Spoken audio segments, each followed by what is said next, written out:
Welcome to Gospel Tangents. I'm your host, Rick Bennett. Please consider donating or purchasing a transcript by going to our website, gospeltangents.com/shop.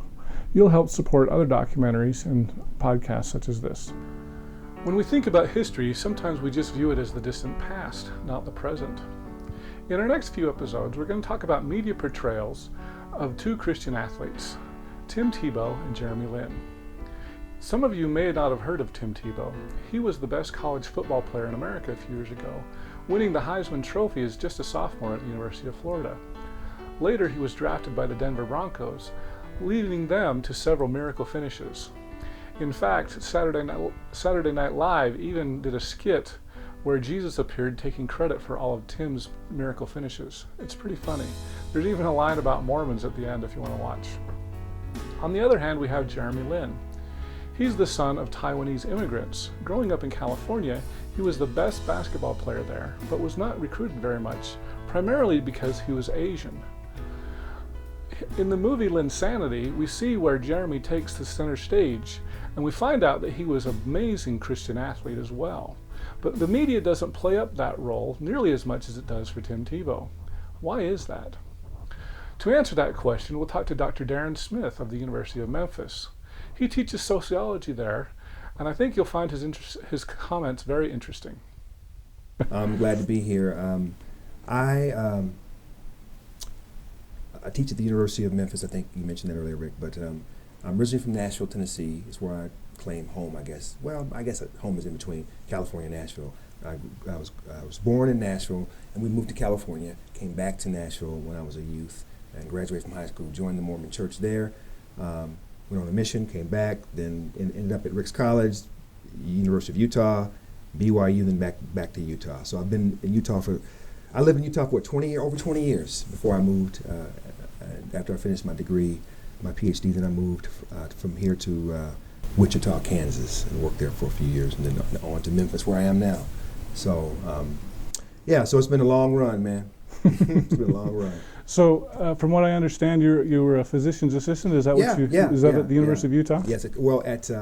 I graduated from Utah in '96 with my PA certificate then, and I've been practicing as a PA ever since. I mean, I've kind of on and off sometimes, but I've been maintaining my practice just to keep my skills up.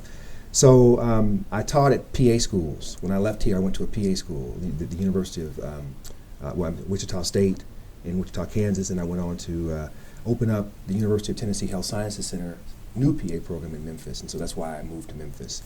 But anyway, those are the things that took me out. So now I'm in sociology, where I should have been all along. So I'm much better suited for sociology, I believe. Okay, so you got your PhD in sociology? Yeah, it was in the Department of Behavioral Science, and the Department of Health, Education, Culture, and Society at the University of Utah, and it's more of a interdisciplinary degree. So my focus area was in sociology. So then I took, when I was at the University of, when I was at BYU, I got my minor in sociology. So, and I've been teaching all of my courses in sociology. So, and all my research is in sociology. So I pretty much, am a sociologist, or behavioral scientist, if you will. So. Okay. All right, so let's turn a little bit. One of the things you mentioned in your book was Jeremy Lin. Yeah. Now, for some people may not understand who Jeremy Lin is. He's an Asian American. I don't know if he's Chinese or Japanese or whatever. But anyway, he went to Harvard. He went to one of the big schools. Mm-hmm. Jeremy saw a different kind of racism than a black athlete. And the other thing, thought that was interesting. It was very interesting. But I don't know how many people have seen the movie Linsanity. It was at the Sundance Film Festival. Documentary, which talked about how he became a star. But I didn't realize that Jeremy is a person of faith, and it's really brought out in that documentary. But contrast that with Tim Tebow, a white player who's very good, who they talk about Tebowing. He's always kneeling. He's very Christian, and so it's funny to me. Talk about how racism's involved with Jeremy Lin as opposed to Tim Tebow. How they're both men of faith, but only Tim Tebow gets branded as the good Christian, and Jeremy, well, he's just this amazing athlete. Right. And he shouldn't be an athlete because he's Asian. He's not black. Right. He's one of those smart Asians. Talk about that. You bet. Well, it's the typical stereotypes around Asian bodies. I mean, We aren't conditioned to see Asians as basketball players. We see Asians as mathematicians, scientists. We see them as quiet, meek, humble, some of those qualities that we ascribe to people. We see Asians as being allies. We see Asians as being safe, model minorities, right? So certainly someone like Jeremy Lin, who's actually Southeast Asian, this guy wouldn't be the phenomena that he was for that brief run that he had in a couple years ago. He had this brief run, but he's continued to do that though. But we don't see that anymore because at the time that it was going on, it was a perfect set of events that took place that gave him that catapulted Jeremy Lin to the stardom that he had. So at any rate, so we're not conditioned to see the Asian as being a basketball player, but people may not know Jeremy Lin was actually a great basketball player out of California. He did great in California, but not one scholarship offer, not one came his way. Wasn't he Mr. Basketball in California? He was Mr. Basketball. I mean, no one even looked at him. So when he actually got his shot for that brief run he had with who was the team he was playing for? The Knicks. The Knicks. That brief run with the Knicks. The players who knew him knew he could play already. They already knew he could play like that. It's the world that didn't know that. The world didn't know. So people were riveted by seeing a man play that wasn't supposed to play like he played. They were riveted by that. So we focused on his exoticness, his Asianness, and you say you want to juxtapose that to Tim Tebow. Tim Tebow is the perfect Christian. He's a white male, right? He's wealthy, he's handsome. He's a college graduate. He's an athlete, and he's got all of the things that embodies what a football player, at least from a Southern perspective, should be.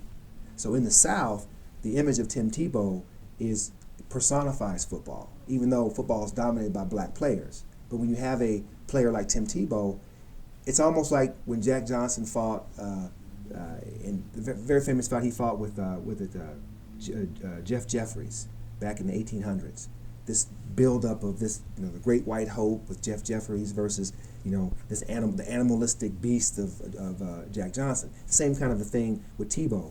In terms of Tebow's, what he means to Christians, white evangelical Christians, particularly when he was in Denver. Denver was a whole interesting story about Tim Tebow.